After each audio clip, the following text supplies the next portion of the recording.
کون بندہ تھا جو بھاگتے ہوئے اپنی تجوری خالی کر کے لے کے گیا ہے؟ گھر پناہ گاہ ہوتی ہے۔ کیسا معاملہ ہوتا ہے کہ زلزلے کے وقت میں ہم اپنی پناہ گاہ سے بھاگتے ہیں؟ اللہ کے آسمان تلے اپنے آپ کو محفوظ سمجھتے ہیں۔ کون اپنی گاڑیوں کو یہ وہ وغیرہ کس نے کس جگہ کو اپنے آپ کو محفوظ سمجھا؟ صرف گھروں سے نکل کر آپ محفوظ ہوئے، وہ گھر جن پہ ہم لوگ فخر کرتے ہیں۔ غور کیجئے، تمام لوگ، کل زلزلہ آیا تھا تو کیا ہوا تھا؟ کون سونا لے کے اپنا باہر نکلا ہے؟ کون اپنی دولت لے کے نکلا ہے؟ سمجھ کیا اس وقت آئے کہ کوئی اتنا بڑا زلزلہ آئے کہ لاکھوں لوگ اس طریقے سے جیسے ترکی میں ہوا ہے کہ کیسے بلڈنگیں ایسے گری ہیں؟ ناظرین، بسم اللہ الرحمن الرحیم، اللہ اکبر، سبحان اللہ، الحمدللہ، استغفر اللہ، الصلاۃ والسلام علیک یا رسول اللہ صلی اللہ علیہ وآلہ وسلم۔ ناظرین، کل رات پاکستان میں 9:49 پر ایک بڑا زلزلہ آیا، اور آپ سب لوگوں نے بھی ایکسپیرینس کیا ہوگا، جو کہ مشرقی سے مغربی اور شمالی پٹی کے بیچ میں جو پورا ایریا بنتا ہے، لاہور سے لے کے پشاور تک کا۔ تو ناظرین، آپ سب لوگ یقیناً بڑے پریشان ہوں گے اور ایک عجیب سی صورتحال میں ہوں گے، لیکن یہ ناظرین، یہ صورتحال کوئی ان ایکسپیکٹڈ نہیں تھی، اس لیے کہ پچھلے مہینے سے پریڈکشنز کی گئی تھی اس معاملے میں بہت سارے سائنٹسٹ نے، اور کچھ ایسے حالات تھے کہ ہم نے بھی اپنے اس چینل کے ذریعے بہت سارے جو ہے وہ لوگوں سے دعا کی اپیل کی اور استغفار کرنے کا کہا۔ میں نے بہت ساری ویڈیوز بھی اپلوڈ کی، جن میں سے ایک وائرل ویڈیو بھی ہے کہ پاکستان میں زلزلوں کی پٹی کون سی ہے، کہاں آ سکتے ہیں۔ پوری اس ویڈیو میں فالٹ لائن میں نے دکھائی تھی کہ کیا کیا فالٹ لائن ہے اور کون سی جو ہیں وہ زلزلے کے علاقے ہیں۔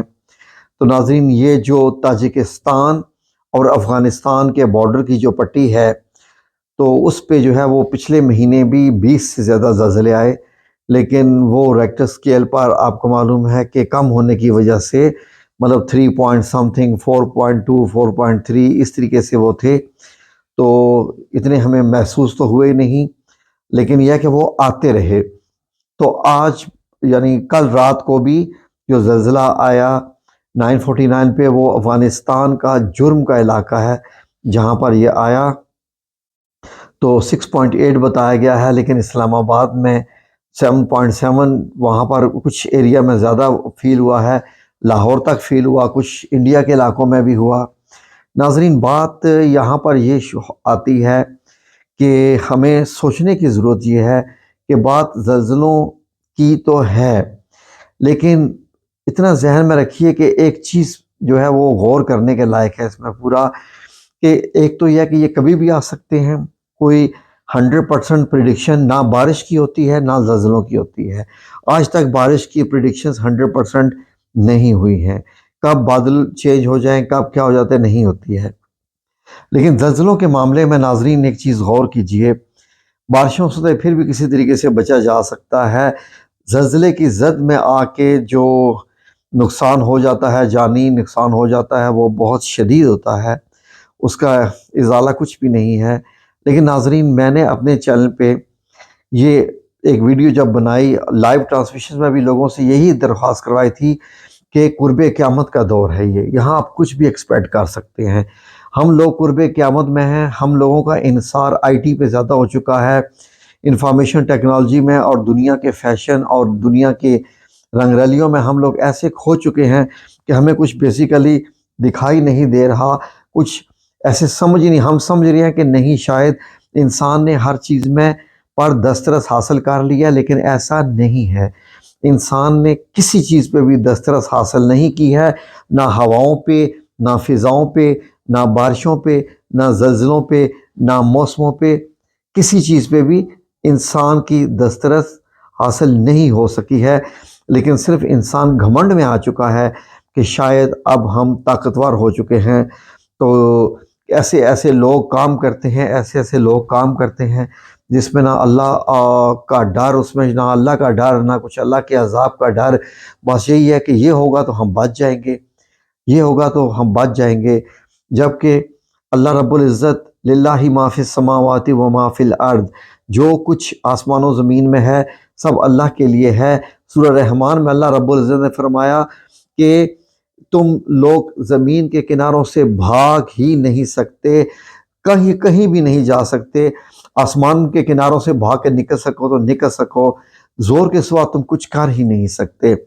ناظرین، ہمیں صرف اور صرف حضرت یونس علیہ السلام کی قوم کی طرح دل سے توبہ و استغفار کرنی ہے، دل سے، دل کی گہرائی سے، شدت سے ایک توبہ کا معاملہ کرنا ہے، تاکہ اللہ رب العزت ہمیں ان چیزوں سے بچا لے۔ ورنہ یقین کیجئے کہ ہمارے اعمال جو ہیں وہ اس قدر گر چکے ہیں، یقین کیجئے کہ ہم لوگ جو ہے وہ اللہ تعالیٰ کی تمام حدوں کو، جو اللہ تعالیٰ کی حدود ہے، گناہ کی حدود ہے، وہ سب ہم لوگ پار کر چکے ہیں، لیکن ہمیں سمجھ نہیں آ رہی ہے۔ آپ کو اب سمجھ کیا اس وقت آئے کہ کوئی اتنا بڑا زلزلہ آئے کہ لاکھوں لوگ اس طریقے سے، جیسے ترکی میں ہوا ہے کہ کیسے بلڈنگیں ایسے گری ہیں۔ ناظرین، کل جب زلزلہ آیا تھا تو کیا ہوا تھا؟ غور کیجئے، تمام لوگ، کل زلزلہ آیا تھا تو کیا ہوا تھا؟ کون سونا لے کے اپنا باہر نکلا ہے؟ کون اپنی دولت لے کے نکلا ہے؟ کون اپنی گاڑیوں کو، یہ وہ وغیرہ، کس نے کس جگہ کو اپنے آپ کو محفوظ سمجھا؟ صرف گھروں سے نکل کر آپ محفوظ ہوئے، وہ گھر جن پہ ہم لوگ فخر کرتے ہیں کہ یہ ہمارے بڑے بڑے گھر ہیں، ہمارے کروڑوں کے گھر ہیں، ہم لوگوں نے بنائی ہوئی ہیں۔ گھر پناہ گاہ ہوتی ہے۔ کیسا معاملہ ہوتا ہے کہ زلزلے کے وقت میں ہم اپنی پناہ گاہ سے بھاگتے ہیں، اللہ کے آسمان تلے اپنے آپ کو محفوظ سمجھتے ہیں، پناہ گاہ سے نکل کے۔ کون بندہ تھا جو بھاگتے ہوئے اپنی تجوری خالی کر کے لے کے گیا ہے؟ کوئی بندہ بھاگتے ہوئے تجوری خالی کر کے لے کے گیا ہے؟ کتنے بندوں نے اپنی جیبیں بھری ہیں؟ نہیں، چند سیکنڈز کی بات ہوتی ہے۔ میں نے بہت ساری ویڈیوز دیکھی ہیں، یہاں دکھا نہیں سکتا، کاپی رائٹ کا مسئلہ ہوتا ہے۔ کتنے کریکس پڑ گئے اسلام آباد میں، گھروں کی دیواروں پہ، اونچی اونچی بلڈنگوں پہ کریکس پڑ گئے، کیسے بلڈنگیں ہلی ہیں۔ اللہ رب العزت کا احسان کہ اللہ رب العزت نے بڑے جانی نقصان سے بچا لیا۔ جب زلزلہ آتا ہے تو انسان صرف اپنی جان کے متعلق سوچتا ہے، وہاں پر وہ تمام مال چھوڑ کے بھاگتا ہے۔ یہ وہی مال ہوتا ہے ناظرین جس کو ہم ہر گناہ کے طریقے سے بھی کماتے ہیں، جھوٹ بولتے ہیں، دھوکہ کرتے ہیں، فریب کرتے ہیں، لوگوں کو دھوکہ دیتے ہیں، لوگوں کی گردنیں کاٹتے ہیں، قتل کروا دیتے ہیں۔ یہ وہی مال ہوتا ہے جس سے تجوریاں بھرتے ہیں اور اپنا جو نامہ اعمال بھی کالا کرواتے ہیں۔ کل کتنے بندوں نے گھر سے بھاگتے ہوئے اپنا مال اپنے ساتھ لیا، خود بتا دیجئے۔ جب زلزلہ آیا تو سب لوگ صرف جان بچا کے بھاگے، کئی لوگ تو ایسے بھی تھے اپنی اولادوں کو بھی چھوڑ کے وہ بھاگے۔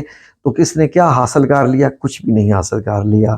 اس سے اندازہ لگا لیجئے کہ اللہ رب العزت نے جیسے قرآن کریم میں فرمایا کہ مال اور جو اولادیں ہوتی ہیں یہ دنیا کا سامان ہوتا ہے، اور ہم لوگوں نے دیکھ لیں کل اپنی مال اور اولادوں کو سب کو چھوڑ کے اپنی جان بچا کے بلڈنگوں سے، اپنے گھروں سے بھاگے۔ توبہ استغفار کا وقت ہے۔ کوئی آواز میری کیسے پہنچائے کن تک؟ جو بڑے بڑے علماء ہیں پاکستان کے، جو کروڑوں کی گاڑیوں میں بیٹھتے ہیں، سلام لینا بھی پسند نہیں کرتے، لیکن ان کے لاکھوں کے حساب سے فالوورز ہیں، کروڑوں کے حساب سے ان کے فالوورز ہیں جی۔ وہ ان کی بات جب ہوتی ہے تو بادشاہوں تک پہنچتی ہے، وہ جب بات کرتے ہیں تو پوری دنیا میں پھیلتی ہے، لیکن وہ خود اپنے دولت کی مستی میں ایسے مست ہیں کہ عوام کو اس طرف لے کر ہی نہیں آ رہے کہ یہ توبہ استغفار کا وقت ہے۔ اجتماعی طور پر پاکستانیوں توبہ کرو، اجتماعی طور پر باہر نکل کے ایک جمعے کے دن کوئی وقت مخصوص کر لیں، جو بھی وقت آپ علماء ہیں، ہمیں تو کچھ بھی نہیں آتا، الف بے بھی نہیں آتی اسلام کی، آپ تو عالم ہیں، آپ کو معلوم ہے، کروڑوں کی گاڑیوں میں بیٹھتے ہیں، کیا معلوم نہیں ہے کہ زلزلہ آئے گا تو کوئی چیز نہیں بچے گی؟ لیکن دولت آپ کو بھی نہیں بچا سکے گی۔ اپنا فرض ادا کیجئے، لائیے پورے پاکستان کو توبہ کی طرف۔ گناہوں سے بچنے کیا کہیں، تمام قسم کے جو دھوکے، فریب، جھوٹ ہیں ان سے بچنے کا کہیں۔ بولیں نا، اپنی زبان کھولیں، بتائیے۔ اللہ نے آپ کو ایک عزت اور شہرت عطا کی ہوئی ہے، آپ لوگ چھپ کے گھروں میں بیٹھے ہوئے ہیں، کوئی بات ہی نہیں کر رہے ہیں، اتنے اتنے بڑے عالم ہیں آپ لوگ، اپنی جو ہے وہ انڈسٹریوں اور فیکٹریوں میں آپ لوگ ان کے جناب بس خوش ہیں کہ یہی زندگی ہے۔ یہ زندگی نہیں ہے۔ جو مر گیا اس کے لیے قیامت آ گئی، اور کون کس طریقے سے مرے گا؟ یقین کیجئے کہ علم ہونا اور چیز ہے، اللہ کا خوف ہونا اور چیز ہے۔ اللہ کا خوف میں جو رہتا ہے اس کے لیے 2 جنتوں کا وعدہ ہے۔ جو اللہ کا خوف کرتا ہے اور مخلوق کے دل میں بھی اللہ کا خوف بٹھاتا ہے، میری یہی آپ سے درخواست ہے کہ اب ہمیں اپنے آپ کو بدلنا پڑے گا، ورنہ وہ بدلنا جانتا ہے کہ وہ کیسے کس قوم کو ہٹا کے کس قوم کو لے کے آ جائے۔ اس کی لاٹھی بڑی بے آواز ہے، پتہ نہیں لگنے دیتی۔ پلیز سمجھ لیجئے کہ قرب قیامت ہے، ہمیں بچنا ہے۔ آمین یا رب العالمین برحمتک یا ارحم الراحمین۔